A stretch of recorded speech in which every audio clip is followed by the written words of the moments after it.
Prisão de Bolsonaro não deve ir a referendo da primeira turma. O pessoal da primeira turma não quer estar junto do leproso careca. Moraes dobra a aposta contra Trump ao prender Bolsonaro. Bolsonaro tem prisão domiciliar decretada, veja a repercussão da mídia internacional. Todo mundo está comentando sobre isso. Vamos ver também as denúncias sobre o Moraes na violação da Lei Geral de Proteção de Dados, sobre o 8 de janeiro. Vamos falar também sobre o jornalista americano que faz as denúncias, né, sobre esse 8 de janeiro e essa trend aqui que tá sensacional diante dos escândalos de Moraes ante a mídia internacional. Vamos falar sobre tudo isso, mas antes de tudo, deixe seu like, se inscreva no canal, não se esqueça que a gente posta vídeo aqui todo santo dia para te manter muito bem informado. Aí, ó, prisão de Bolsonaro não deve ir a referendo da primeira turma. O que eu falei aqui no vídeo de ontem? Eu falei que o que estava acontecendo, na verdade, era o Xandão tá querendo botar todo mundo ali para poder votar com ele. Vocês viram que a queda da popularidade dele no STF é assim, é nítida, não tem como, ninguém tá escondendo. Todo mundo tá pulando fora do barco porque eu já disse aqui em outros vídeos, estão rifando o leproso careca. Vamos deixar o leproso para lá, vamos tá isso aí, vamos deixar ele para lá para não dar mais complicação pra gente. A gente quer ir para Disney. Pois é, estão deixando ele de lado. E a primeira turma que eu estava falando no vídeo ontem, Zanin, Carmen Lúcia, Dino, Fux e o próprio Alexandre de Moraes, vamos tirar ele, né, do negócio, não querem aparecer. E aqui tá mais do que claro. Ó, isso porque falando sobre a prisão de Bolsonaro, né? Isso porque a decisão que impôs medidas cautelares ao ex-presidente em julho já previam a possibilidade de prisão em caso de descumprimento e confirmada pelo colegiado por 4 votos a 1, descartando a necessidade de uma segunda confirmação. Aqui a gente já sabe o que está acontecendo, né? O Fux lá atrás já estava pulando fora, os outros foram só pulando fora, o jantar foi um fracasso, enfim, todo aquele negócio ali. Além disso, a decretação da prisão domiciliar por descumprimento de medida cautelar é uma prerrogativa do relator, caso que pode sozinho adotar medidas urgentes para garantir a eficácia da investigação ou cumprimento de decisões anteriores. A prisão domiciliar foi decretada nesta segunda-feira. Na decisão, o ministro argumentou que o ex-presidente tem feito reiterado descumprimento das medidas cautelares. Qual é a medida cautelar que ele está descumprindo? Vocês vejam que eu já tenho falado aqui em outros vídeos, o problema que tem nesse negócio de Bolsonaro aparecer nas mídias sociais. Como ocultar uma figura pública como o Bolsonaro de aparecer em redes sociais? É impossível. Então, como é que eu posso... Aí já chega outra pergunta. Como é que eu posso estar impedindo que terceiros venham estar publicando a minha imagem? Esse aí aqui tá o problema. Não tem como você controlar isso. Tá? Aí aqui, ó, como a própria CNN está falando isso, dobra a aposta contra o Trump. Porque vocês percebam que o Moraes não está querendo fazer nada de acordo com o que é para fazer. Ele ligou o F mesmo, tá no all-in, não quer saber de medida, não quer saber de sanção, de Magnitsky, nada. Eu falei no vídeo mais cedo que ele mandou cancelar, pediu para o Banco Central cancelar as contas do Tagliaferro e falou no retorno da corte ali na sexta-feira que ia continuar trabalhando normalmente, não ia seguir nada, dobrou a aposta. O ministro minimiza as sanções e tem defendido vida normal aos trabalhos do STF. Você vê que ele não tá nem aí, cara. Não tá nem aí. O ministro tem minimizado as sanções, ó.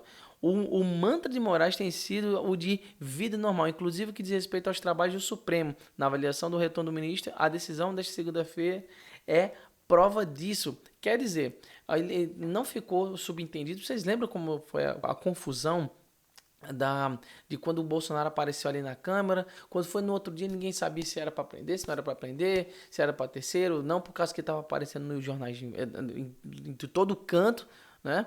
Então ficou em toda aquela confusão, não sabia nem explicar o que estava acontecendo, não, mas agora porque ele apareceu numa videochamada só pelo telefone, aí pronto, aí já é motivo para o negócio ficar escancarado, para poder prender, um negócio totalmente arbitrário da cabeça dele. Aí aqui a gente vê uma repercussão internacional, a gente vê vários jornais em todo o mundo, ó, o The New York Times publicou isso, o The Guardian publicou isso, e tudo assim, falando sobre a forma parcial que o próprio Moraes está fazendo quanto a isso, sabe? prendendo ele, isso aqui é um absurdo, pô. Até a Al Jazeera, né, que é a Globo lá do Oriente Médio, postou isso, enfim, um monte de coisas. Só que aí, nesse meio termo, apareceu a denúncia contra o Moraes de ter violado a Lei Geral de Proteção de Dados. O cara tá no all-in, ele não quer saber de nada, ele só quer fazer as coisas tudo da cabeça dele. O relatório da Civilization Work cita o uso irregular de dados biométricos e redes sociais por equipes ligadas ao TSE para investigar manifestantes fora dos canais legais. Isso aqui é muito sério. Veja só, o TSE, ele tem poder policial, porém, ele tem poder policial no que diz respeito a eleições. Se houver descumprimento de eleições, alguma coisa no âmbito eleitoral, sim, eles podem fazer isso. Porém, eles se utilizaram desse canal para poder estar prendendo as pessoas ali no 8 de janeiro. Isso aqui é muito sério. Por isso que ele mandou, como eu falei no vídeo mais cedo, por isso que ele mandou bloquear as contas do Tagliaferro. Não sei dizer até então se o Banco Central cumpriu essa medida, mas enfim. Aí ele está falando aqui que a Civilization Work é uma organização de pesquisa e causas públicas com posicionamento em defesa da civilização liberal democrática e critica que considera autoritarismo progressista. É claro, né? Só um louco para poder não ver uma situação dessas. Aí diz aqui, ó, conversas vazadas indicam que Moraes teria contato com funcionários do TSE para realizar uma investigação extraordinária sobre os detidos. Por lei, qualquer pedido de dados pessoais deve ser feito pelo Ministério Público ou via autoridades públicas, devidamente justificado e autorizado por um juiz competente, mas não foi o que aconteceu. Ele foi lá, conhecia um cara que conhecia um cara e foi fazendo esse negócio todo e gerou esse furdunço gigante, simplesmente para poder se utilizar disso aí para poder prender as pessoas ali no 8 de janeiro. Isso aqui é muito complicado. O jornalista americano, aqui é outra coisa, viu? Além disso aí, tem a thread que o Mike Schellenberg mostrou, que eu vou tá expondo daqui a pouco. Ó, supostos documentos oficiais e conversas de WhatsApp mostram que o STF teria utilizado artefatos ilegais para prender manifestantes. Moraes teria montado uma estrutura paralela para as prisões. Perceba como isso aqui é complicado. Ele montou essa estrutura conhecendo pessoas, tendo contato ali por troca de favores, porque lá em Brasília as coisas funcionam desse jeito. Tem um povo que diz assim, dinheiro quando não resolve é porque foi pouco. Nesse caso, ali de Brasília, o negócio que tem coisa que vale mais do que dinheiro, é palavra, é troca de favor. Isso aí vale muito mais. E aqui ele falou que o jornalista americano Michael Schellenberg publicou nessa segunda-feira um dossiê em que aponta o STF criou uma força-tarefa ilegal para prender os manifestantes pró-Bolsonaro durante os atos de 8 de janeiro de 2023. A reportagem é assinada pelo jornalista David Agape e Eli Vieira. Quer dizer, aqui ele já estava mostrando a parcialidade total dele. Ele, como a gente diz sempre, não houve conduta individualizada. Todo mundo foi preso ali no mesmo bolo. Independente, existiam pessoas que queriam golpe ali? Sim. Existiam pessoas depreciando patrimônio público? Sim. Porém, eles foram colocados no mesmo bolo, por exemplo, que a Débora que escreveu pichou de batom. Você percebe a diferença? Aí aqui o Michael Schellenberg, ele pegou aqui um negócio, cara, falou sobre os documentos vazados. Aqui, em 8 de janeiro de 2023, centenas de apoiadores de Bolsonaro invadiram prédios governamentais em Brasília em um episódio surpreendente semelhante ao 6 de janeiro nos Estados Unidos. Muitos eram idosos ou doentes e não cometeram atos de violência, até porque não poderiam fisicamente fazer isso. Ainda assim, todos foram rotulados de golpistas, terroristas e fascistas pelo presidente do Brasil, Lula, e pelo ministro do Supremo Tribunal Federal, Alexandre de Moraes. Perceba que até aqui a gente consegue ver a união de todas essas coisas. Por quê? O objetivo desse pessoal, dessa dupla do Alexandre de Moraes e do velho Pinguço, é fazer uma coisa só.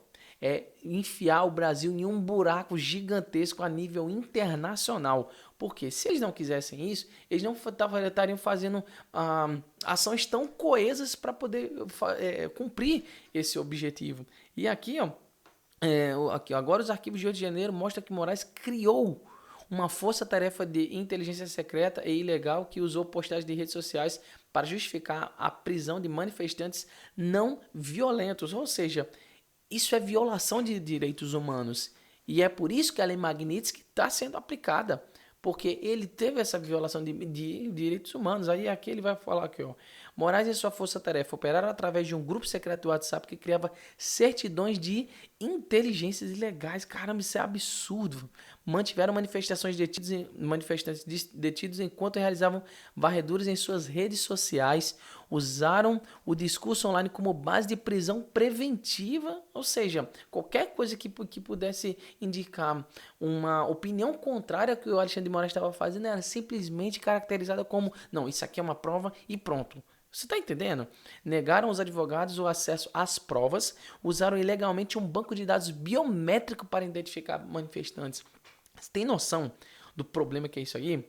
Eu vou tá colocando isso aqui aqui para poder você dar uma olhada na descrição aqui embaixo, mas aqui é só para você ver que a coisa tá ainda pior, mas como a própria CNN fez questão de mostrar aqui, ele dobrou a aposta. O Alexandre de Moraes está sozinho, o pessoal da primeira turma não quer ficar votando ali com ele.